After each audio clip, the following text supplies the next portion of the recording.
ከኦሮሚያ ክልል ጋር በሚዋሰኑ አካባቢዎች ዜጎች በጸጥታ ችግር ምክንያት የተለያዩ ጉዳቶች እየደረሰባቸው መሆኑን ተመልክተናል ሲሉ በአማራ ክልል ምክር ቤት የሕግ ፍትህና አስተዳደር ጉዳዮች ቋሚ ኮሚቴ አባላት ተናገሩ።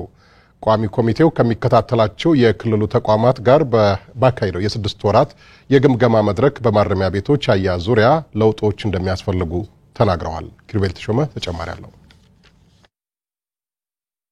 የአማራ ክልል ምክር ቤት የሕግ ፍትህና አስተዳደር ጉዳዮች ቋሚ ኮሚቴ አባላት በመስክ ምልከታ ወደ ሰሜንና ደቡብ ወሎ፣ ሰሜን ሸዋና ሰሜን ጎንደር ተጉዘው ከኦሮሚያ ጋር በሚያዋስኑ ስፍራዎች ንጹሃንን ገፈት ቀማሽ እያደረገ ያለ የጸጥታ ችግር መኖሩን አንስተዋል። ምስራቅ አማራና ሰሜን ሸዋ በተለይም ደግሞ ከኦሮሚያ ልዩ ዞን ጋር በተያያዘ የሚነሱ ችግሮች ተከታታይ እና ተደጋጋሚ እየሆኑ ያሉበት ሁኔታ ነው ያለ።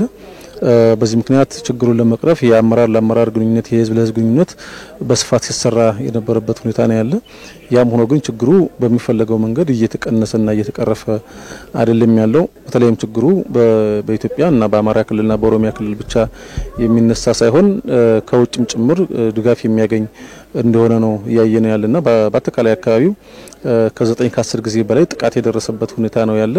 ወርሰቡን ለማቋቋም ተደጋጋሚ ስራዎች ይሰራሉ፣ ግን ተደጋጋሚ ደግሞ የማጥፋትና የማውደም ስራ እየተሰራ ያለበት ሁኔታ ነው ያለ እና በአጠቃላይ ህብረተሰቡ ያው ችግር ውስጥ ነው ያለ የሚለው ባይናችንም እንደኛ ያየነውበት ሁኔታ ነው ያለው። ቅርብ ጊዜ በአጣየና በአካባቢው የተከሰቱ ችግሮች ለህዝባችን መፈናቀል ለሞትና ላልተገባ ሁኔታ ህዝቡን እየዳረገው እንደሆነ መገንዘብ ችለናል። ይህን ስራ ለመስራት ይህን ለማስተካከል የክልላቸው የጸጥታ መዋቅር የክልሉ መንግስት በከፍተኛ ደረጃ ስራ እየሰራ መሆኑን መረዳት ተገቢ ነው የሚሆነው። ይሄ ችግር የሚፈጥር አካል በተለየ ሁኔታ መልክ ማስያዝ የሚጠበቅብን ነው የሚሆነው። እየተሰራም እንደሆነ መገንዘብ አለብን። በማረሚያ ቤቶች የመድኃኒት አቅርቦት፣ የመኖሪያ ቤት ወይም ህንጻና የምግብ እጥረት ችግሮች መኖራቸውን ታዝበናል ብለዋል። የበጀት እጥረት አለባቸውና የተሟላ ምግብ አያገኙ።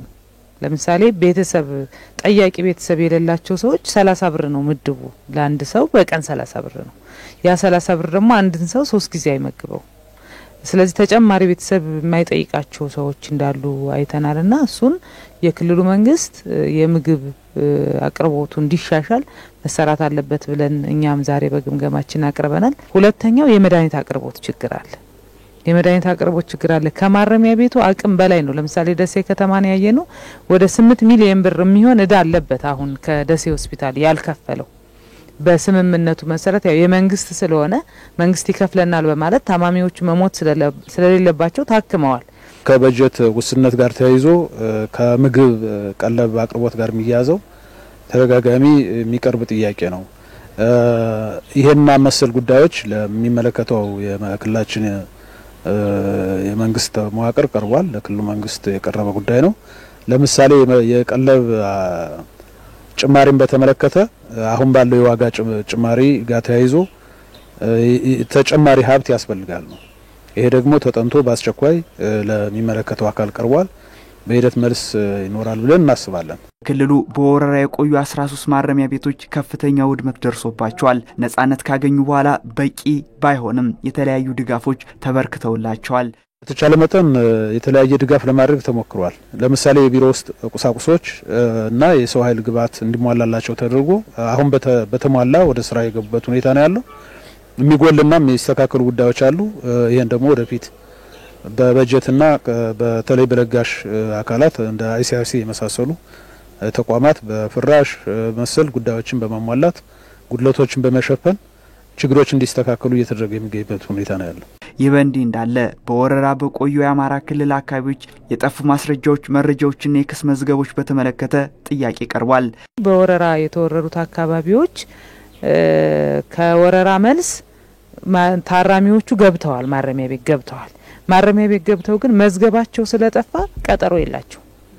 መዝገባቸው ጠፍቷል። እሱን የፍትህ አካላቱ በቅንጅት ሰርቶ እንደገና ክስም ቢሆን ተመስርቶባቸው ወይም ደግሞ የጠፉ መዛግብቶች ተፈልገው ሰዎቹ ፍርድ ማግኘት አለባቸው። አንዳንዶቹ ስናነጋግራቸው የፍትህ አካላትንም ለማነጋገር ሞክረናል፣ ታራሚዎቹንም ለማነጋገር ሞክረናል።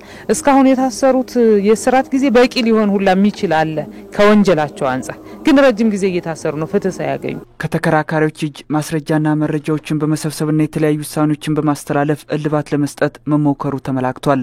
መልሶ ማደራጀት ስራ መስራት አለብን። ለምሳሌ ወደ ይግባኝ ፍርድ ቤት ሂዶ የተመለሰ የክርክር መዝገብ ቢኖር ከይግባኝ ፍርድ ቤት ኮፒዎች ይኖራሉ። ከያሉበት ብቻ መፍትሄ ሊሆን የሚችል ነገር ሁሉ ሰነዶችን የማፈላለግ መልሶ የማደራጀትና ክርክሩን ማስቀጠል ሚል አቅጣጫ ነው ያስቀመጥነው። በዚህ አግባብ ሄደው አብዛኛዎቹ ፍርድ ቤቶች መፍትሄ እያመጡ ነው። እዚህም በቋሚ ኮሚቴም ትናንት ሲነሳ እንደነበረው አንዳንድ አካባቢዎች ላይ በዚህም ሂደት ተሄዶ ሊሟሉ ያልቻሉባቸው ገና መፍትሄ እየፈለግናቸው ያሉ ነገሮች አሉ።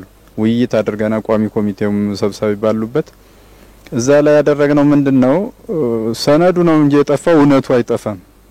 ይሄ ቤት በማን ይተዳደር እንዴት ይተዳደር እንደነበረ ይታወቃል በአካባቢው ሰው።